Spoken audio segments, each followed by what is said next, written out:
Cuando hablamos de discurso científico es inevitable hablar de comunicación científica. Es inevitable, porque precisamente el discurso implica esa transmisión de ideas, ¿no? Esa comunicación. Entonces, la ciencia como característica concreta, entre otras, desde luego, pero como una cualidad importante de la ciencia, es la comunicación. Es la comunicación.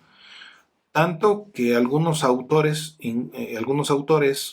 equiparan a la ciencia con la comunicación. Algunos autores dicen, ciencia es igual a comunicación. Ciencia es igual a comunicación. ¿Por qué? Porque dicen, ciencia es igual a conversación. Es una conversación. ¿Qué significa esto? Que cuando nosotros reunimos las características que ya dijimos de la ciencia, de evidencia, experimentación, observación, contraejemplificación, etcétera, cuando ya nosotros tenemos esas características en nuestra expresión, en nuestra manifestación de las ideas, a partir de ahí podemos empezar a conversar con alguien que también las tiene.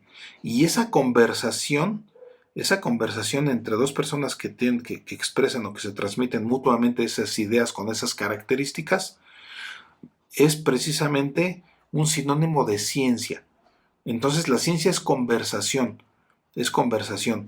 Claro, idealmente, porque aquí puse idealmente, porque mm, eh, desafortunadamente no en todos los ámbitos que se califican de científicos ocurre esto, desafortunadamente.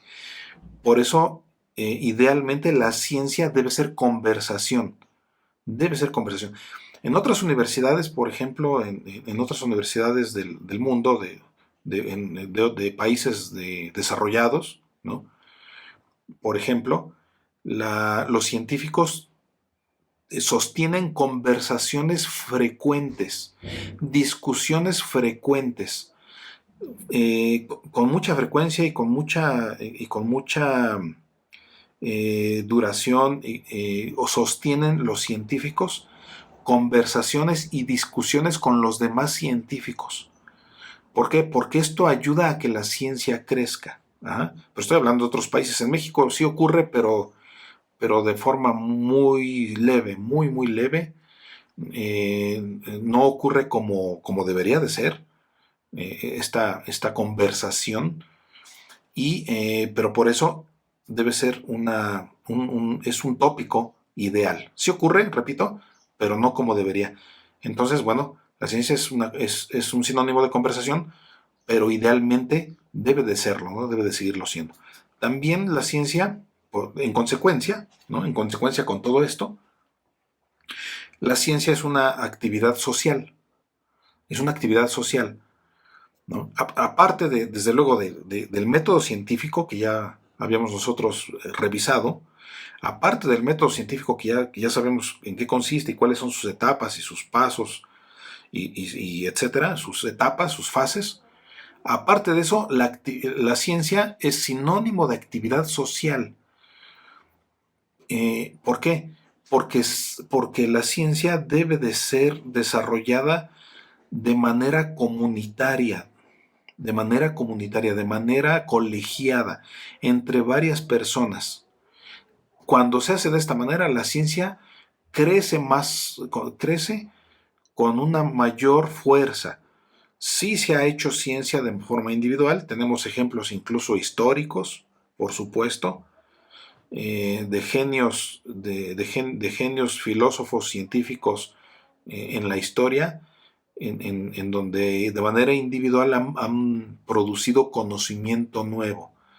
Sí, sí hay ejemplos, pero son pocos los ejemplos que hay. Entonces, lo más adecuado, lo más deseable es que la ciencia sea una actividad eminentemente social. También la ciencia es sinónimo de una empresa escritural. Es sinónimo, es una empresa escritural. ¿Por qué? Porque si la ciencia no la transmitimos, si no la comunicamos, ya sea de manera verbal o de manera escrita, si no la comunicamos es como si no existiera. De hecho, hay por ahí un eslogan de aquí de una institución de nuestra universidad, de una institución de difusión y de divulgación de la ciencia, que es Redalic, que el eslogan que dice que la ciencia que no se ve es ciencia que no existe. ¿Ah? Es cierto, la ciencia, si no se escribe para que alguien la lea, o si no se, o si no se pronuncia, ya sea expresarla de manera escrita o de manera verbal, cualquiera de las dos, para que alguien la oiga o para que alguien la lea, de nada nos va a servir. Es importante que la ciencia se pueda leer o se pueda oír para que pueda ser difundida y conocida por todas las demás personas. Por eso la ciencia debe de ser un sinónimo de empresa escritural. Ajá, debe de ser un sinónimo. Toda la ciencia debe de escribirse para que alguien la pueda leer. También la ciencia es un sinónimo de una labor publicitaria. Pero aquí estamos hablando de una labor publicitaria, no como la publicidad que conocemos, la publicidad mercantil que todos conocemos, sino más bien esta debe ser una labor publicitaria para poder hacer llegar al público el producto de la ciencia o el contenido de la ciencia a través del discurso, ¿no? A través del discurso científico. También la ciencia es una tarea acumulativa. ¿Qué significa que la ciencia es una tarea acumulativa? Significa que la ciencia nueva se va construyendo sobre la ciencia vieja. O lo que es lo mismo, el conocimiento nuevo se va obteniendo del conocimiento viejo. Y entonces se va acumulando el conocimiento.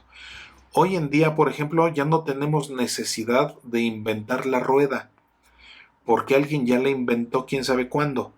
Si alguien ya inventó la rueda quién sabe cuándo, ya no tenemos necesidad de volverla a inventar.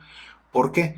Porque el conocimiento es acumulativo y es un conocimiento que lo tenemos acumulado y a partir de ahí ahora tenemos que inventar otra cosa mejor que la rueda, ¿no? A lo mejor después de eso hubo necesidad de inventar los frenos, por ejemplo, ¿no? Pero ya la rueda ya no. Ahora, ya están inventados los frenos, ahora necesitamos inventar otra cosa mejor. Pues los frenos ABS, por ejemplo, ¿no? ¿Por qué? Porque ya no tenemos necesidad de inventar la rueda ni los frenos, porque ya están inventados. Eso ya está acumulado, es conocimiento que ya lo tenemos acumulado. Ahora vamos a mejorarlo. Vamos a producir conocimiento nuevo a partir del conocimiento viejo, del conocimiento que ya tenemos acumulado. Por eso la ciencia es sinónimo de una tarea o de una actividad acumulativa. Y la ciencia también es sinónimo de función de crítica y refutación. No podemos nosotros hablar de ciencia o de comunicación de la ciencia o de discurso científico si no tiene un ingrediente de crítica y refutación. No es posible que nosotros califiquemos un texto o un contenido científico, un contenido verbal o un contenido expresivo. No es posible que lo califiquemos de científico si no lleva implícito la crítica y la refutación. ¿Qué significa esto? Que necesariamente el conocimiento científico necesariamente tiene que incluir la crítica al resto del conocimiento. ¿Cuál es el resto del conocimiento? El conocimiento que ya está acumulado, que decíamos hace un rato, ¿no? Ese conocimiento acumulado vamos a criticarlo para ver si podemos mejorarlo. Para ver si podemos mejorarlo. Y la refutación significa que podemos nosotros invalidar lo que algo se tenía como conocimiento verdadero, lo podemos invalidar. Si el discurso y la comunicación científica tiene estas características, Luego entonces podemos nosotros calificarlo precisamente de científico, de ciencia, si no, no podemos hacerlo. Y con